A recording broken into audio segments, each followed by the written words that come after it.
Greetings and bienvenue, Midnight Crew. Thank you for returning to this broadcast. And welcome to new viewers joining us for the first time. If you like a video, then feel free to subscribe. Here goes. Kosovo war started. I was in one of them volunteer groups. This one was very minor, basically 50 people at max, and that was during our activity in Croatia. By 1998 it's just about 20 of us. Very often we simply tagged along bigger groups, or even the army proper in a few instances. Most of these groups were in it for the pillaging and stealing, and as our numbers dropped, we also started to clear out abandoned houses and shed. Commander calls me, tells me to go to Tutanasab. I'm like, lol, what? The kebabs in Sanzak are still pretty docile. Tutan is pretty close to Kosovo, though we discussed to start some operations there too. Apparently we would be boosted in numbers and receive a pretty nice sum. Decide to move out in the morning to travel during the day. The drive is uneventful. I arrive and meet up with the other guys. Boss gives us a quick rundown. We are to do an extraction mission. Pretty weird. Very few details, says he'll be given instructions as we go. We immediately move out, go with them Pansgauer trucks, very fun to drive. Go along this really shatty road, suddenly we start going down very steeply. We're entering Kosovo. We set up camp in the wooded mountains, as close to the town as possible. Boss receives call we are to link up with another group at midnight, then move out west towards a compound. At 2300 we move out, doesn't take too long to find the other guys. This is where it gets weird. The other group are all foreigners, as in Americans, French, some African dudes, even a couple of not a single goddamn Serb. We're all weirded out. Anyways, we don't take too much to exchange pleasantries, but the dudes are all pretty chill, even though they don't want to talk about the job at all. As we approach the location, the air becomes weird, like before a storm. I like it, don't mind it at all. We start seeing the outlines of the place. As we approach, our radios start emitting this awful static.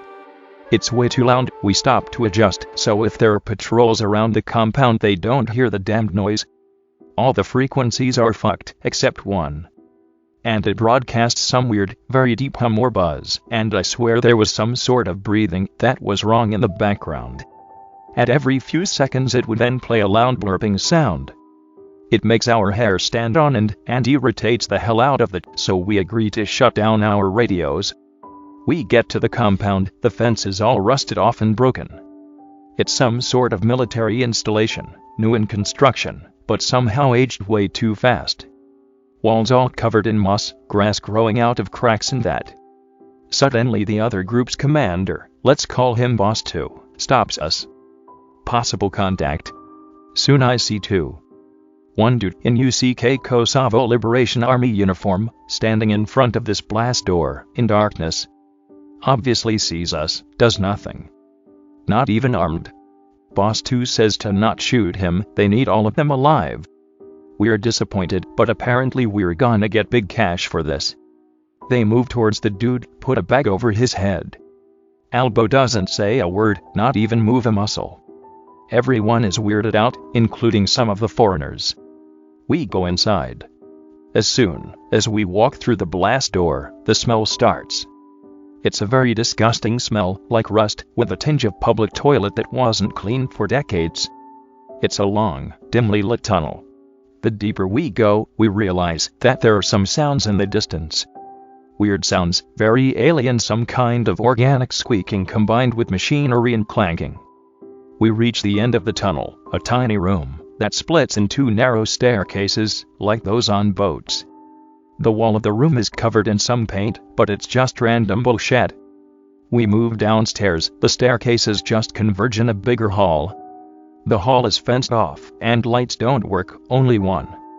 But at the end is a big staircase or ramp, I guess, whatever it is. Some blue glow emanates from whatever is below. On the fence are some warning panels rusted and peeled beyond intelligibility.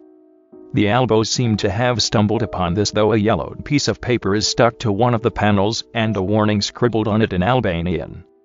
A very weird warning, seems not to follow any natural laws, a terrible place and absolutely useless. Stay away, whatever. We move the fence out of the way. Boss 2 tells us to secure this level, and they'll go below, and that whatever we do we don't go down.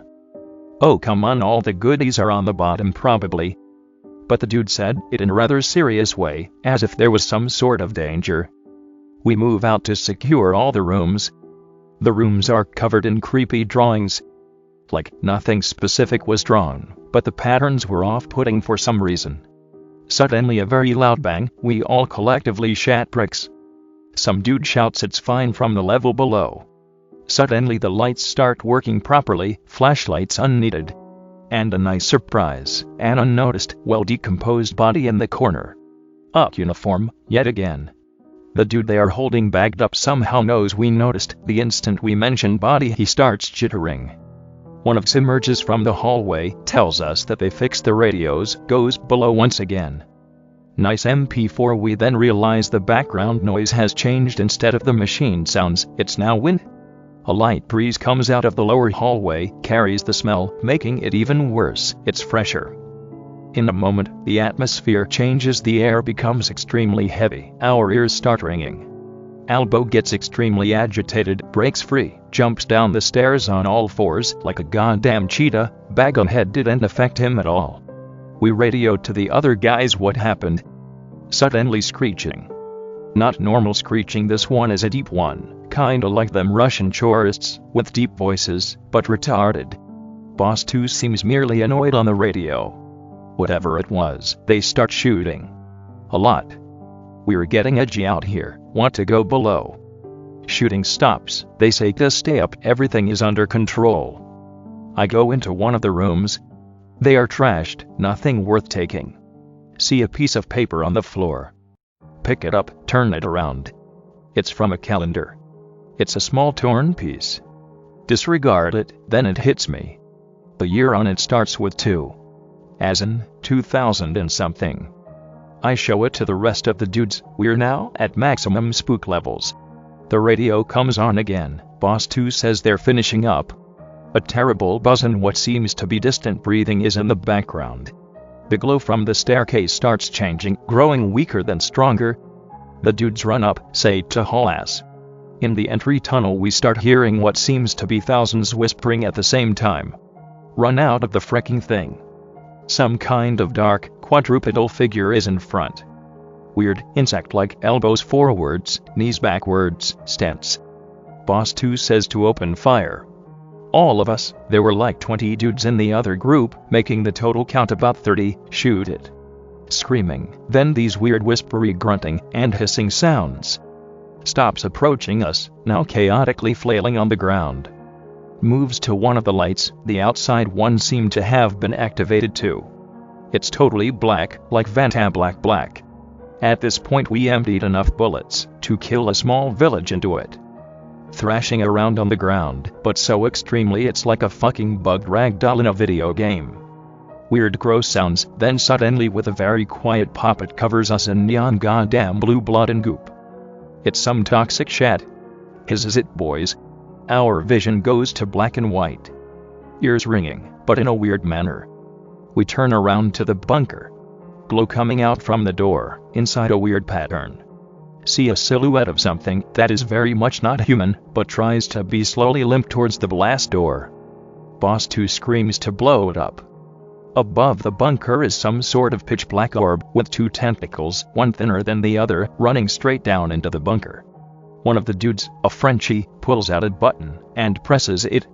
With a distant explosion, the entire compound just fucking disappears below the ground, leaving only a wide hole like it was fucking designed to do so. The black orb above the bunker starts flailing all its tentacles or arrays around, then in a moment gets stretched in all directions and disappears. The weird effect of the blood of the weird thing we shot wears off. We all agree never to talk about it again. Return to Teuton, go into a bakery, because I'm hungry. For some reason ask for the date. Baker tells me that basically 3 weeks have passed. Think he's frecking with me. When I get back home to my city, realize that 3 weeks really did pass. I still have no idea what the F that was. I even went back to a stock and asked the locals about weird shit, the folks from the surrounding villages too. They have no idea what I'm talking about. Anyways, later on another and last job I once again saw the black orb with tentacles thing, we'll post later. Another thing is, I find that some details in my life have changed. My left eyelid was just barely lower than the on the right, now they're the same. I used to prefer chubbier women, but now like only extremely skinny ones. My car had a cracked rear light, after that it didn't. Maybe there's a reason why those mountains on the Montenegro-Albania border are called the Cursed Mountains, though this specific thing happened a little to the east of that area. But the other thing is obviously related. April 1999. Rumors about Albanians trafficking arms and trying to instigate some shat in Montenegro and Sandak. The easiest way to go into Montenegro from Albania is via the area around Lake Skadar, via Ulcinj, or the third route the Vrmo River Valley. Since the border doesn't follow the watershed in that area for whatever reason, resulting in the northernmost point of Albania being easier accessed from Montenegro than the rest of the country, geographically speaking. Anyway, the entire area is barely populated. The terrain is very pretty, but not particularly supportive of life-cursed mountains for a reason. Basically, due to the remoteness and the local mixed Albo-Bosniak population, it was believed that some bullshit will be going on in Guzinj. So, some balls from the Montenegrin government ask us to snoop around. First week is uneventful. The team are staying in this not-so-old but sort of decrepit big house. Heck, the dude charged with guarding it spent time fixing shat around. By the time we left, the house was in a better shape than what we found, lol. We literally scoured everything in the entire valley, absolutely nothing. Then one night, weird airplane activity around. If you didn't know, in April 1999 the Satanists in NATO decided to bomb us with depleted uranium, for whatever reason. But this area, Muslim majority, they didn't target for obvious reasons. Scouting mission. We take it as a sign that they're going to try some shit. Immediately move out to our forward camp a little bit to the west, where we'd scout the valley for movement. As we reach it, the weird air feel comes back. We all remember. Everyone is on edge. Two guys who were on guard duty in the camp for that night real glad to see us. They say they have a real bad feeling. We set up. It's an unusually cold night, but we don't make a fire to not be noticed by the planes that fly over, though they probably had thermal imagery, but it never hurts to be maximally careful. Suddenly one guy says to take a look. He accidentally looked across the valley and saw this floating ball of light in the sky. Looks like ball lightning at first, but I take the binoculars and zoom in further. It's actually some sort of sphere made out of glowing lines, like a globe, but with only the meridians and parallels. It seems as if something is around it, I guess. Can't look at it too long, eyes start to hurt. Everyone looks and verifies. Suddenly movement on the road in the valley. Oh boy, it's an entire convoy. One plane, a VTOL, suddenly descends above them, starts flying real close. But it doesn't make a sound. Looks like that weird stealth bomber we shot down, but obviously isn't. We call it into the army proper. They're going to have to take care of this. Radio starts to get more and more garbled. A rusty smell can now be sensed. We are all familiar, spookometer is maxing out. This time, it's far less harsh and disgusting. There is a tinge of this weird smell old electronics and elevators have. Then we notice it. The black tentacle ball is above our encampment. Two of the tentacles are going towards the weird glowing sphere, which is moving erratically. The sphere starts flying around the convoy. Note that it's some real heavily armed shit. In a split second, with a poof, literally a sound, like someone blowing into your air gently, every single vehicle, plane included, simply disintegrates. As if every part, to the every nut and bolt was disassembled with utmost care, and each and every single one placed exactly 10 meters from each other. Drivers, other people nowhere to be seen. The sphere starts going towards us. The black sphere starts running from it.